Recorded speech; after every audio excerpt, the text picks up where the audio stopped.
ये channel video T देखे आप मो चैनल को लाइक सब्सक्राइब करूँ। आम सोया चिली सोयाबीन चिली बनवा फास्ट सोया को पानी गरम करदे टमाटर काटिया पियाज काटिया अदा रसुण पियाज पेस्ट करवा।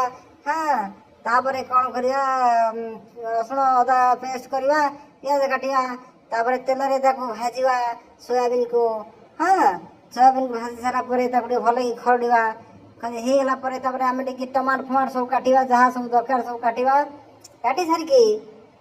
काटी सारिकी आम आगेवा केमी तरकारी को सोया चिली बनवा तेल टे फास्ट पकईवा तेल पकड़ पुणी ता भर पियाज पकईवा पियाज पकला रसुण पकईवा रसुण पकड़ा खड़ा खड़ला पियाज पकईवा सब सॉरी सब जो सोयाबीन सब काटी सब कैप्सिकम सब पकईदे आज्ञा सब आगेवा आगे भर खड़ी खड़ी चलवा। हाँ खड़ी खड़ी खड़ी करी